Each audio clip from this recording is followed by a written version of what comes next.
Hi, hello everybody. I'm back. It's Hot Rod Bob. You've got GAAS, the Great American Auto Scene. And with me is someone I talk to every time I go to a show, as long as they'll let me. It's Ed Iskenderian. How you doing, Ed? Oh, pretty good for an old guy. Yeah, you 101 are. now. 101. Wow. You and Alex Exodius. Alex Exodius. You guys are. I'm just a little older than him. Yeah, and you tell him that all the time. Okay, right? of course, yeah. You got into the cam business what year? When did you get into the building cams? The cams? Yeah. Well, when we were kids, we'd see what went by, and they said those are GAO jobs. Get up and go became GAO. Yeah. This car will get up and go. Hot iron, they call them sometimes too. Yeah. And we thought there's only two and they're in our neighborhood. But we found out, no, all different parts of towns, they build up Model Ts or Model As or sometimes a 32 Ford V8. Wow. And they've made it into a kind of a homemade race car. Okay. And this drag racing and all this big movement on hot rods in Bonneville, top speed racing came later. So there were clubs like Rod Riders and the Gear Grinders and many other names. And people from all different parts of California and neighboring states heard about this racing for top speed at Muroc Dry Lake, 100 miles from Los Angeles, out in the desert. Oh, that was fun to go out there. The older guys took us out there, and there were 100 cars there ready to make a run. We didn't know this was such a big deal, and it got much bigger, of course. And the next thing you know, we buy a Model T. It's been sitting in the backyard for about a year with 4 flat tires. It's a Roadster, and that's what we wanted, a Roadster, a lightweight Roadster. And we drag it home, and the Bug Holders Club, the guys that belong to that club, helped us get it running. Okay. A Model T running. And how old were you then? No, we're still about 12 or 13. We can't drive yet. Not legally, anyway. So, and the amazing thing is so there was 2 things to do.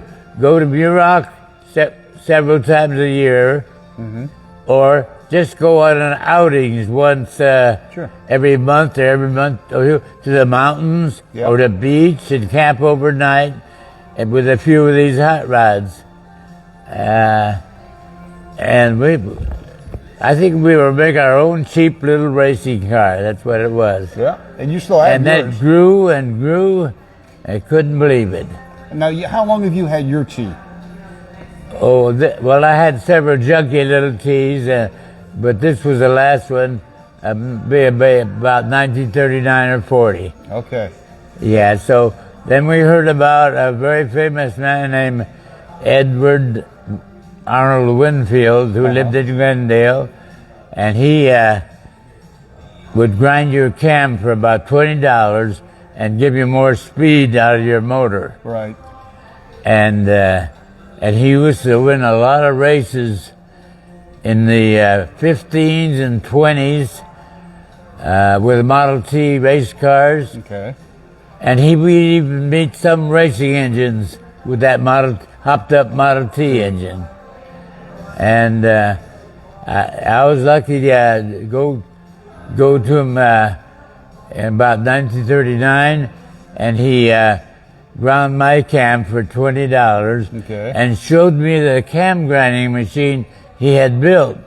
Wow! So that's the way it's done. I was so fascinated by it.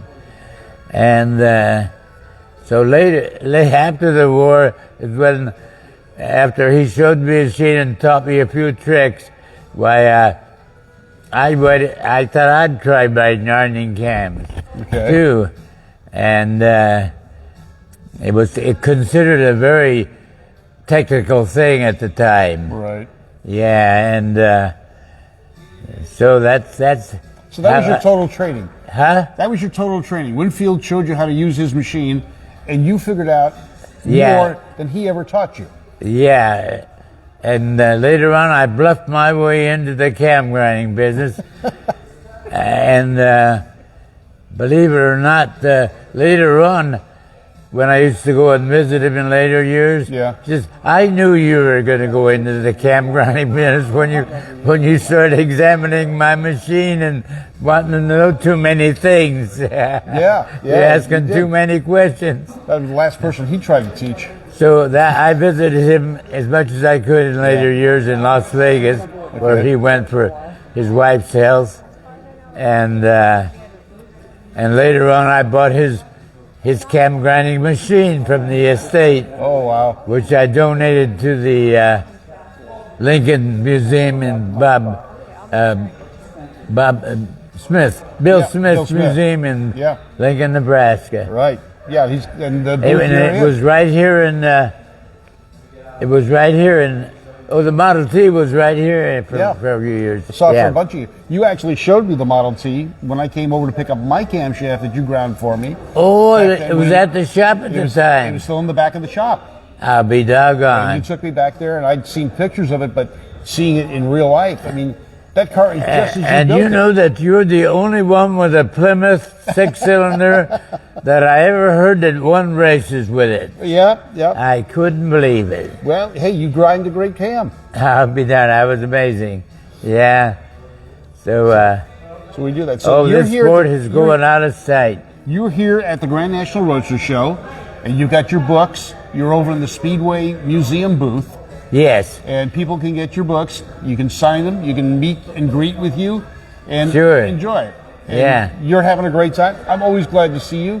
Thank you. You know, went to your 100th birthday party and now 101. And this is the Grand National Roadster Show, and it's attracted people from all over the United States. They're here. It is. The guy that was I couldn't believe it. The guy that was sitting here with you just a few moments ago before we went on camera and showed you the picture.